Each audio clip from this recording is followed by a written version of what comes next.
Until the World Stops.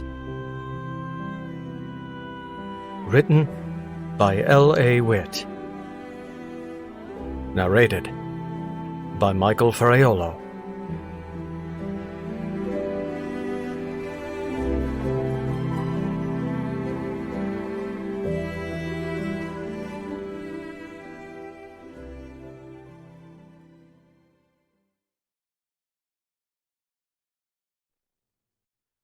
Author's Note.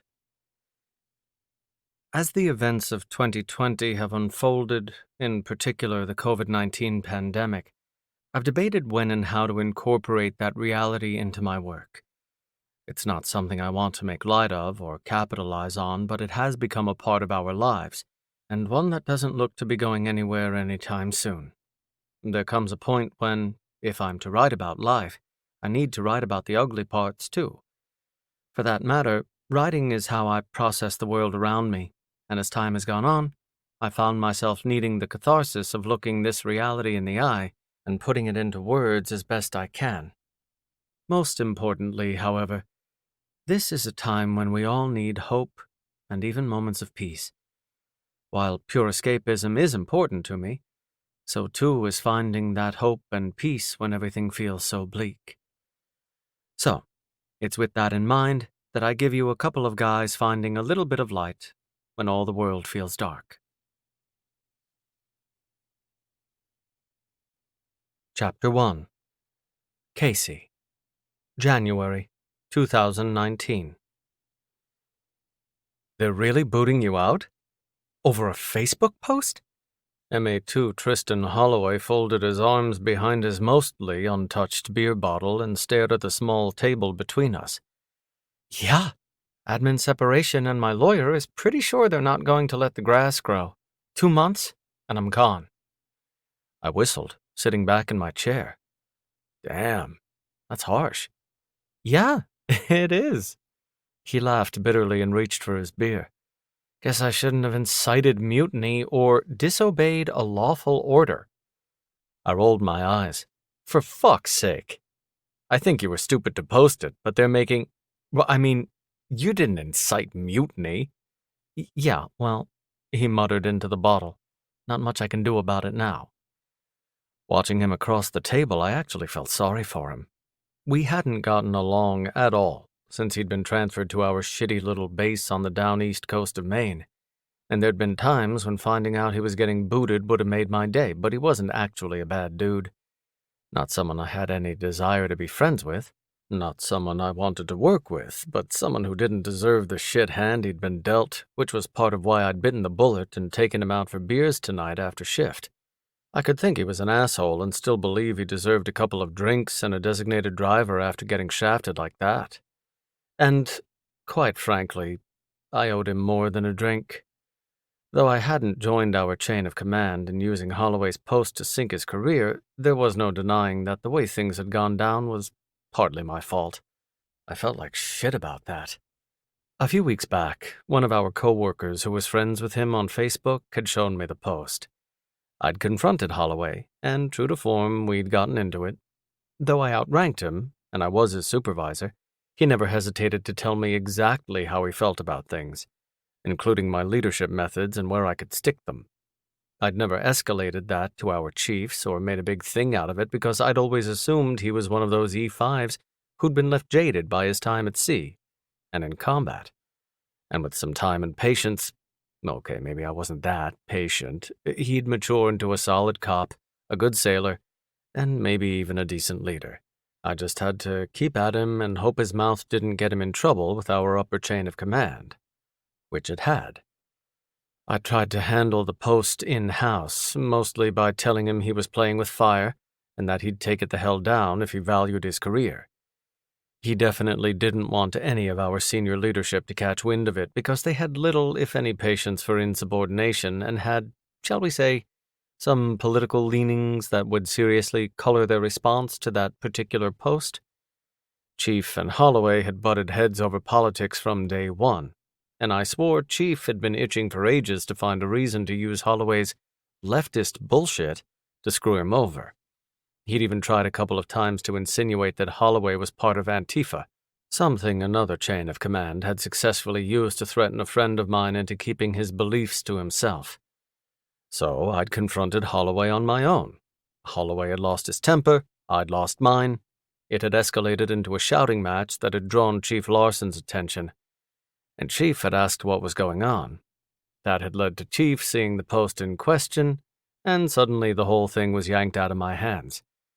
The response spearheaded by someone who was bound and determined to make an example out of Holloway.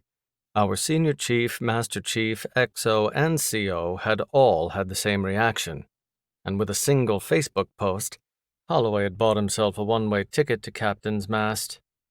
Now, because I hadn't been able to keep a cool head, talk sense into Holloway, and keep the situation out of sight, he was fucked.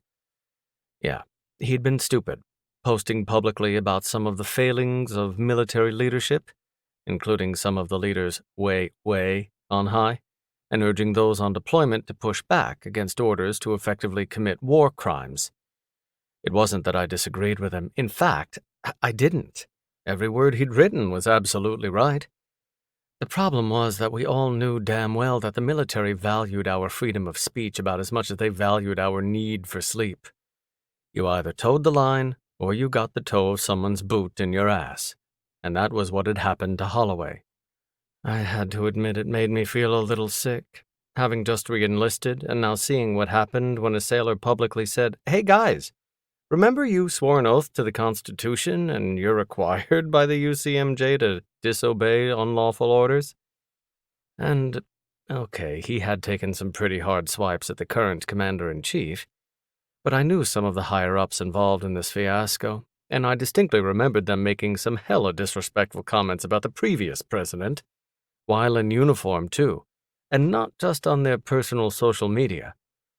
So, as much as I didn't like Holloway, and as much as I thought he'd been an idiot to post what he didn't deserve this. An ass-chewing? Maybe. When they'd sent him to Captain's Mast, we'd all figured he'd get some docked pay and restriction for a couple of months. I'd seen sailors come away with punishments like that for all kinds of things they technically could have been booted out for. Insubordinate conduct, underage drinking, drunk on duty, disobeying a lawful order, going UA. A Facebook post? One telling people to disobey unlawful orders? Really? But here it was. It's bullshit. I thumbed the label on my untouched beer. I thought the lawyer said they didn't have a case against you. Oh, he did. But then he basically rolled over as soon as the hearing started, and when the captain said she wanted to admin set me, he just went with it. Holloway sighed. What does he care? He's not the one losing his paycheck and veterans' benefits in 60 days. I raised my eyebrows. Shit, they're yanking your benefits too? Like, all of them? All of them, which... Holloway pressed his elbow into the table and rubbed his forehead. Fuck, I don't know what I'm gonna do. There's no way I'm going to get a decent job without an honorable discharge. I don't have a degree, and now I don't have the GI Bill. He huffed a humorless laugh as he picked up his beer again. And fuck me when I actually find a job with health insurance because they're not going to cover my pre-existing jacked-up ankle. I winced. We'd all heard the story about Holloway breaking his ankle during a combat deployment. It was his go-to when everyone got drunk, bored, or both, and started comparing battle scars and war stories. Without any VA disability coverage, he was going to be on his own when it came time for that surgery the doc said he'd need within a few years.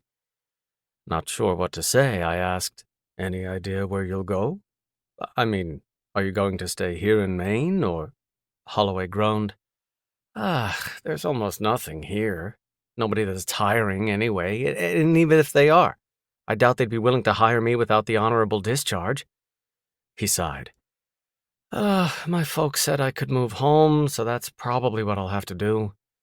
With a grimace, he muttered, "Fuck, that's just what I need." Why's that? He took a deep pull from his beer bottle, then gestured past me with the now empty bottle, probably asking the waiter for another. Apparently satisfied a fresh beer was on its way, he faced me again. I love my folks, don't get me wrong, but my dad is never going to let me hear the end of this, and even if he does, I mean, my parents are great, but just staying with them for the holidays is stressful as all hell. Better than living on the street, right? Oh, you're not wrong. And considering they live in the Bay Area, it's either live with them or start shopping for a cardboard box. His own words seemed to knock some life out of him, and his shoulders slumped. I really fucked myself, didn't I? He had, but he didn't deserve this. You made a mistake. You shouldn't have been screwed this hard for it. I huffed out a sharp breath. This is like, I don't know, putting someone in front of a firing squad because they fell asleep on post. Yeah, well, he met my gaze with exhausted eyes. Not much I can do about it now, is there? I swallowed. Probably not, no. Neither of us spoke for a moment. The waiter appeared with another beer for Holloway. He asked if I wanted one, but I'd barely drunk any of mine, and anyway, I was stopping at one beer since I was driving. After the waiter had gone, we drank in silence for a few minutes. Then Holloway laughed bitterly as he watched himself picking at the label on his bottle. You know what I need to do? Find some officer to be my sugar daddy. Huh? Well, think about it, he shrugged. And he had a faint slur in his voice, so it might have been the 2 beers he'd drunk in rapid succession talking. Find some single dude who isn't going to go to college, marry him, have him transfer his GI Bill to me, and then bam! I've got school and health insurance. He chuckled quietly, shaking his head as he stared at the table with unfocused eyes. Everybody else gets married to the military for the benefits, why not me? With some effort, I managed a half-hearted laugh. I mean, that's an option, but I don't think military sugar daddy is a category on Tinder. It should be, he muttered before taking another drink. The sad thing was, he was probably right. It really wasn't that uncommon for service members, especially younger enlisted, to marry quickly for the benefits the military offered. When I'd enlisted 10 years ago, I'd even been warned about women who were basically on the prowl for a military husband in order to get those sweet, sweet benefits. Women like that weren't nearly as common as people insisted they were, but it happened. And anyway, it wasn't really something I needed to worry about since I didn't date women. I had yet to meet a man who was looking to lock down a military husband so they could score some TRICARE and a housing allowance. It was entirely possible men like that were out there, but apparently they didn't bother with me because I made it clear to anyone who read my profiles that I wanted a man in my bed, not a ring on my finger. Not happening, gentlemen. Move along. Would it kill you to settle down? My mother asked me multiple times at every holiday, family get-together, or, God help me, wedding. You're almost 30 and you haven't had a boyfriend since high school. Yeah, I wasn't even 30. The 3 boyfriends I'd had in high school had been assholes, and I rather enjoyed sampling the veritable cornucopia of horny men that Tinder and Grindr had to offer. What was the hurry? Chill, Mom. There's still time for grandbabies and all that. I'll find someone, I'll get married, I'll have kids, just not right now. Taking a sip from my mostly full beer, I looked at Holloway again, and I nearly dropped the bottle. Holloway had gotten himself into this situation, but my failure to keep my head together and handle it at my level had been the reason he'd lost his career and benefits. So, what if I could help him out in a way that assuaged my guilt, minimized the upheaval in his life, and had the added bonus of getting my mom to leave me alone about settling down? From across the table, Holloway eyed me. What? So that whole sugar daddy thing. I put the bottle down and pushed it safely away.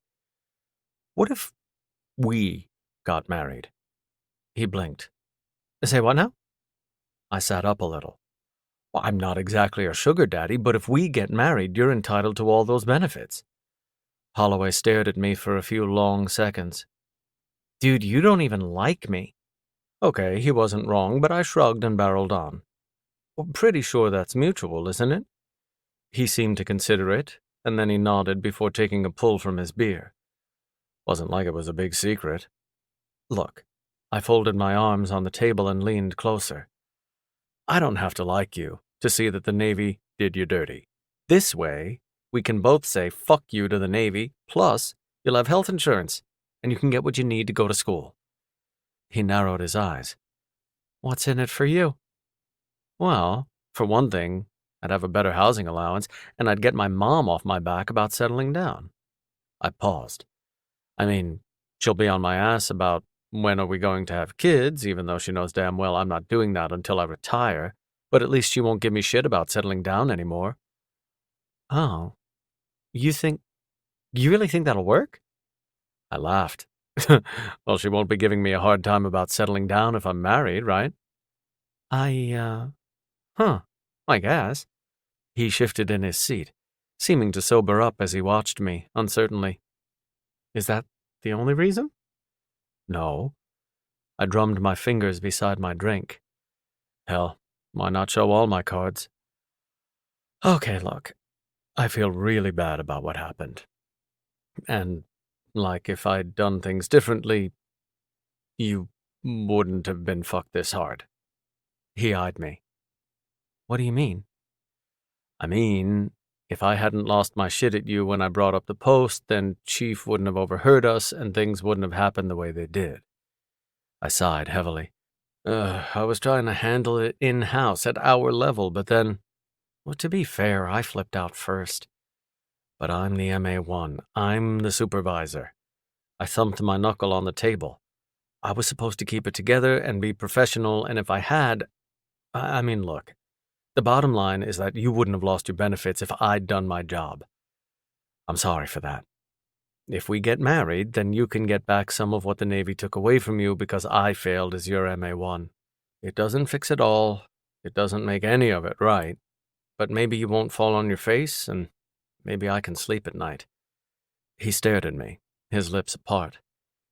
You don't have to do it, I said. I'm just putting it out there. Right, I'm trying. He shook himself. Well, how would that even work? I thought about it for a moment. We can work out the details, but I figured we go do the Justice of the Peace thing. We tell everyone we're married. You get signed on as my dependent, and I transfer my GI Bill to you. And when you're finished going to school, we can just not work out, split up, and move on with our lives. But I mean, we'd still be married for like 4 years at least. Holloway inclined his head. I like to get laid as much as the next guy, so his eyebrow arched. So we keep getting laid. I shrugged. You go do your thing, I go do mine. We basically just live like roommates. I paused, considering it. I mean, I guess we have to put on the married couple thing for family functions and stuff, but it's a few days here and there, doesn't seem so bad. Especially since we're both this far from everyone we know. Eyes unfocused, Holloway nodded slowly. Man, I don't know if I'm drunk already or what, but it makes sense, and He met my gaze again. You'd really do that? Get married so I can use your benefits? I thought about it again. I really did. Because it sounded great off the cuff, but now that it was out there, it wasn't something we should just impulsively dive into. And the more I thought about it, hell, the guilt alone had been killing me ever since this debacle had started, and now he'd lost his whole career. All because I'd lost my head just long enough for Chief to overhear and grab the reins out of my hands. Would I really do this for Holloway? Fuck yes, I would. Yeah, I said. Long as you do something part-time or whatever to help out with bills and stuff. Oh yeah, I can do that, he said quickly. I don't want to be a freeloader or... I mean, really? Don't get me wrong, dude. I appreciate it, but I was shocked as shit when you offered to take me out tonight. This? He whistled. This is big. I know it is, but it'll help us both out. Me more than you, by a long shot. It's not such a bad deal for me. Trust me. Are you sure? Shouldn't we both, think about it? Probably, I shrugged. But we might want to get a move on before your pay and benefits get yanked. That's probably 2 months. Okay, so let's give it until the end of the month. If one of us comes up with a better solution or one of us wants to bail, then we don't do it. Holloway stared into his beer for a moment. Finally, he exhaled and met my gaze. Whew, okay. End of the month. We'll decide. Sounds like a plan. And something told me that when this month was up, we'd be investing in a couple of cheap but convincing wedding bands.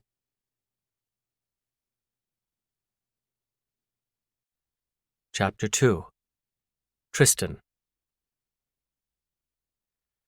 I woke up the next morning with a throbbing head full of all kinds of surreal things that had to be dreams. After a minute or two, reality started separating itself from the alcohol-blurred dreams, and with a sinking feeling in my already queasy stomach, I realized I hadn't dreamed the part where the Navy had told me to go fuck myself. Well, okay, the CO actually saying I could go fuck myself had been a dream, but the gist, yeah, that had been real. Damn. I'd known it was a risk, making that public post, but I hadn't thought it would actually cost me my 8-year Navy career. Apparently, I'd overestimated how useful I was to the Navy, and underestimated how many bootlickers were in my chain of command. Which, I really should have thought that through. This hadn't been my first trip to Captain's Mast, something the CO had made sure to mention multiple times. Getting drunk 6 months before I turned 21 and showing up to work 3 hours late and hungover had gotten me an ass-chewing, and a month's restriction, and my pay had been docked for 2 months. It hadn't been fun, but whatever. I'd been living on a ship at the time, so it hadn't hurt that much. The second time, my boss had tried to claim I was UA because I had again drunk myself into a stupor. The CO had ripped into him when I'd handed over the chit from medical that said I'd had a hellacious fever and shouldn't have gone to work at all.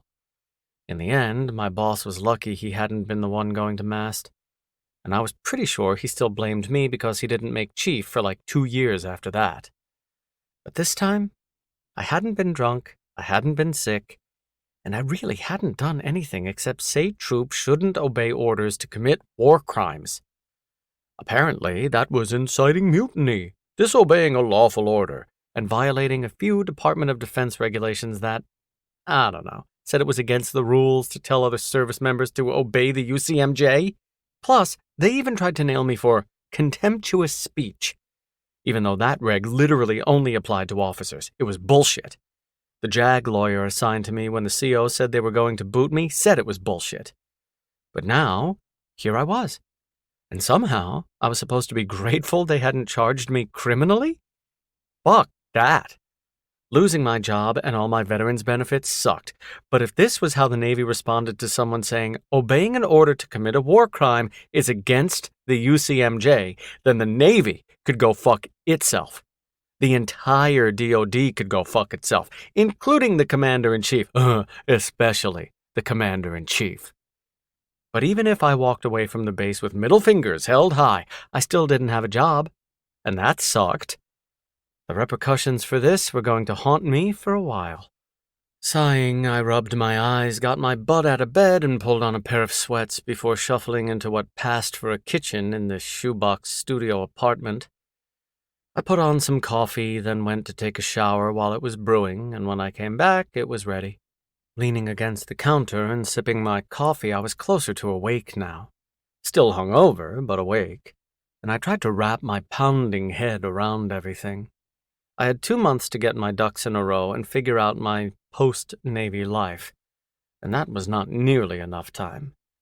It was also too fucking long because, oh hey, I still had to take my ass to work 5 days a week until this was over, and 2 months of that was some bullshit. Just let me stay home so I can figure out how to move on. Another blurry memory filtered through the haze of my hangover, and I stared out the window. At nothing. Had MA1 Parker really offered to get married? And had I really been ready to take him up on it? Maybe I had been last night, but now that my head was clearer, I wasn't so sure about this whole thing. And not just because Parker and I barely managed to tolerate each other at work. I appreciated the offer, and it was incredibly tempting, but it would also make me depend on Parker. Not just in the sense that I'd be swapping my active duty ID card for a dependent ID, but because I'd be literally dependent on him. Completely dependent on him. Married to him, I'd have most of the benefits the Navy was yanking from me, but I'd be one shouting match away from losing it all again. Oh, with a heavy sigh, I put my coffee cup aside and rubbed my unshaven jaw. So this was what it felt like, being stuck between a rock and a hard place. I had two options. Take the admin SEP and find my own way somehow, or marry Parker and hope I could stay in his good graces long enough to get a degree and a job. Neither of those choices sat well. I didn't like depending on anyone. Hell, I'd joined the Navy because it was an express ticket out of my parents' house. I loved them, don't get me wrong, but I needed space. I especially needed my own income and my own means of paying for college, because my parents had a habit of using money to manipulate and control us. They'd paid for my older brother to go to college, and they still used that as leverage any time they wanted something from him. They'd helped my sister and brother-in-law when each of my nephews was born, which they lorded over them any time they felt they weren't getting to spend enough time with their grandsons. I'd learned from a very young age that I was better off making my own way and not asking them for help unless I wanted a lot of strings attached. So I really, really, really didn't like the idea of being dependent on Parker or anyone else. At the same time, whether I liked it or not, I was seriously limited on options. In under 60 days, I'd be processed out of the Navy with a DD-214 that lacked the word honorable in front of discharge. It wasn't dishonorable. You pretty much had to commit a war crime that didn't get a presidential pardon if you wanted a dishonorable discharge. But it wasn't honorable either. And that could be a problem for when I went to apply for jobs. Or school, for that matter. Not that I had a prayer of paying for college any time soon. Least of all on whatever income I made from whatever job actually hired me with the Navy's boot print on my ass. Fuck my life, I muttered into the silence of the cramped basement studio apartment I wouldn't be able to afford much longer because, damn, I need to break my lease too. I had some savings, but not enough to keep up my rent and truck payments for much longer. First, though, I needed to get dressed and shave because I still had to go to work until the Navy finished processing me out. I was pretty sure that was all I'd be doing, too, working on my out-processing paperwork, or sitting around waiting for more of that paperwork to come my way. Whatever. If they told me to do anything else, I'd do it, but I hope no one was expecting a lot of effort or enthusiasm. They'd get the bare minimum from me, and they'd like it. MA2 Colby was at the gate when I pulled up. She knew me, so I really didn't even need to show my ID. But we'd been dinged by auditors recently for not checking the ID of every person who came on base. I mean, seriously, did MA1 Sullivan really need to check his own wife's ID before letting her through the gate? God, fuck this place. Anyway, I handed over my ID card and Colby gave it a cursory look before handing it back. She waved me through, but not before offering a sympathetic grimace. I smiled half-heartedly and drove past her. Great. So the people who'd been on my side would be looking at me with pity, and the people who'd been rooting against me would probably be smug assholes. The next 2 months would be fun.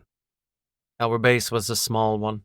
Just a guard shack, a larger building that held our locker rooms, restrooms, gym, kitchen, and a few offices, plus some other buildings staffed by civilian contractors. All in all, Providence Point wasn't much different from Prospect Harbor, another tiny base up the coast, except that one also had a lighthouse that doubled as a vacation rental for active duty and retirees. I'd slept with one of the MAs who worked there, and he'd grumbled about how our jobs were basically identical, except he also had to play hotel receptionist for the occasional lighthouse guest, not to mention inform civilians that yes, the lighthouse was on the National Register of Historic Places, but no, they couldn't get up close to it because it was on military property. He sometimes messed with people by telling them there was no lighthouse. When they pointed at it and insisted it was right there and was clearly a lighthouse, he'd just shake his head and say, "Ma'am, that's a seagull." I should have asked for orders there instead of here. I might still have a career. And I'd get to entertain myself by trolling people. Well, whatever. I'd taken orders to Providence Point, I'd opened my stupid mouth on social media, and now, yay! I parked in my usual spot, then went in and changed into my uniform. I didn't bother going to the armory since I couldn't arm up. They'd yanked my weapons qual as soon as they'd started the inquiry into the Facebook post heard round the world. Without my gun, I couldn't stand watch or really do much of anything except paperwork, and there wasn't a lot of that at a base this small. The next 60 or so days would just be an exercise in how much boredom the human body could withstand, while also enduring the constant humiliation of feeling like I was sitting in a corner wearing a dunce cap. Everyone knew. Some had quietly told me they thought I'd been screwed. Others had loudly announced that I'd gotten what I deserved. Nobody looked at me like they had before this shitstorm had started. And here I'd thought being on restriction had been embarrassing. The one and only perk was that ever since the investigation had started, I'd been on staff hours instead of in a duty section. While duty section had to muster at 0600, I didn't have to be here until 0900. Plus, I got to leave around 1500, sometimes earlier if there was nothing to do, while they didn't turn over until 1800. Not much of a win, given yesterday's loss, but I'd take whatever silver lining I could get. I was just pouring myself a cup of coffee in the base kitchen, which, no joke, was bigger than my whole apartment, when MA1 Parker came down the stairs from the gym with a towel around his neck and a sweaty gray tank top plastered to his torso. Good thing I wasn't taking a drink. Damn. As it was, I almost spilled coffee on my hand, and I had to quickly look away as he strode across the room. It wasn't just because I didn't know if I could make eye contact with him after last night, either. Because here's the thing. Parker and I had never liked each other, but that didn't change the fact that he was smoking hot. The sandy blonde high and tight looked good on him, and so did anything snug enough to show off his arms and shoulders. He wasn't ripped, like some of the other guys who lived on protein supplements, but he was built. He didn't need a six-pack to make me want to lick him all over. Too bad he was an asshole. Except, well, maybe he wasn't. After all, I reminded myself, as I stole a glance at that perfect ass before he disappeared into the locker room, this was the same guy who'd taken me out for beers last night, and then he'd offered to get married. My head was definitely clearer now than when I'd woken up, but I still couldn't quite make sense of Parker's offer. Was he serious? Should I take him up on it? Did I have any other options besides moving home? We needed to talk about this sooner than later, too, partly so I could concentrate on other things, and partly so we could get any balls rolling that needed to be so we could get married before the Navy finished cutting me loose. If we weren't going to do this, then I needed to be able to focus on what I was going to do. About 15 minutes later, Parker came out of the locker room, freshly showered and changed into his green camouflage utilities and black tactical vest. Unaware of me watching him, he paused to fuss with something on his police belt, then went down the hall toward the armory. After a few minutes, he returned, his pistol tucked securely into the holster on his hip. As he walked past me to the coffee pot, he acknowledged me with a nod, but he didn't say anything. My heart sped up. The sooner we got this over with, the sooner I could start strategizing my painfully uncertain future. So I took a deep breath. Hey, MA1. He turned. Listen, I glanced around, making sure we were alone. Do you have a minute? He checked his watch. I've got about 20 minutes before Colby and Kennedy need me back in the guard shack. Why? Well, I cleared my throat. I wanted to ask you about last night. The way he shifted his weight didn't leave a lot of room for doubt that the conversation made him uncomfortable. Oh, sure. He held my gaze with some effort. What about it? Well, I tilted my head. Are you serious about it? And are you sure about it? To my surprise, he chuckled. Let me show you something. He took out his phone, scrolled through something, and handed it to me. I glanced at him, then looked at the screen. On it was a text conversation between him and his mom. It isn't like a man is just going to fall out of the sky when you're ready for him. What happens when you're almost 50 and still haven't met someone? Then I'm almost 50 and still haven't met someone. Casey, OMG. I'd rather not meet someone than settle with the wrong guy. But you won't have as many to choose from if you wait too long. Eyes wide, I handed back the phone. Wow. Seriously? Uh-huh. He slid it into his pocket. She means well, but holy shit, she will not get off my back about it. Rolling his eyes, he added, my dumbass's fault for actually telling her I didn't want a relationship right now. Should have just said I hadn't met someone yet. I laughed nervously. So that's it? You just want to do this to get your mom off your back? Well, that's part of it. He sipped his coffee and put the cup aside. I meant what I said, though. I really feel like I owe you because what happened to you was partly my fault. You? Really? Blushing, he nodded and avoided my gaze. I knew if Chief found out it would blow up. I didn't think it would cost you your career, but I knew he'd flip shit and try to fuck with you. So I wanted to keep it at our level, you know? He exhaled. Oh, but I lost my temper, and now you're fucked, and besides. He glanced around, then lowered his voice to almost a whisper. I mean, we'd only be married on paper. The rest of the time we'd just be roommates. You do your thing, I do my thing, and nobody knows but us. I thought about it. And I guess we'd have more space than we did when we shared barracks rooms and berthings with other guys. Exactly. Hell, I shared a barracks room with an outspoken homophobe. This can't be any worse than that. I laughed. Okay, you've got me there. I'm definitely not a homophobe. Sobering, I said. But if we got married, I'd also be dependent on you, like dependent.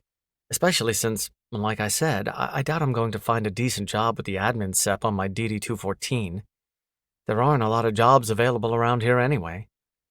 Parker shrugged. We can work around it, and it's not like I'm going to be here forever. Another 18 months, I'll be up for orders. I chewed my lip. Yeah, and those probably won't be CONUS, will they? If you get sent overseas, then I'm either on my own over here, or I come with you and most likely can't work unless I can snag a job at the commissary or something. Well, that's true. But we can cross that bridge when we get there, you know? Worst case, we can always break up. He made air quotes. And move on. He had a point. Marriage made me think lifelong commitment, but we were specifically doing this as a temporary thing. If we divorced, I'd lose the health insurance and I'd be ass out for a place to live, but I was pretty sure I'd still have his GI Bill. I hadn't had a chance to look up how that worked, and I made a mental note to check on it today in between all the nothing I'd be doing. I know it's a pretty wild idea, he said, but honestly, I think it'll work out for both of us. If you're out on your own, you're going to have to work at least one full-time job just to make ends meet. I know a lot of people who've gotten out and ended up working 2 or 3 jobs. Plus, health insurance has gotten stupid expensive. Trying to work full-time or more and go to school? He grimaced. Well, that sounds miserable as hell. You're not wrong. I was exhausted just thinking about it. At least this way we can share a place and split bills. It'll benefit both of us, you know? Except you'll be pulling most of the weight financially. I'm happy to do more around the house to make up for it, but then I kind of feel like I'm signing up to be a housewife, you know? I mean, I know it's not permanent, but I furrowed my brow and studied him. Are you really sure about this? Parker met my gaze. Yeah, I am. What about you? I thought about it. Really thought about it. No, I wasn't sure about it, and no, I didn't like it. But I didn't like any of my other options either. Or, well, my lack of other options. Clearing my throat, I nodded. I think so, yeah. I guess I'm not sure how it'll work. With you and me, I mean, since we're not really each other's biggest fans. No, we're not. But all we have to do is stay out of each other's way, do each other a favor, and ride this out. When it's over, we move on. He extended a hand. I'm in if you are. I regarded his hand and his offer for a moment, but seriously, what choice did I have? So I shook his hand. Yeah, I'm in.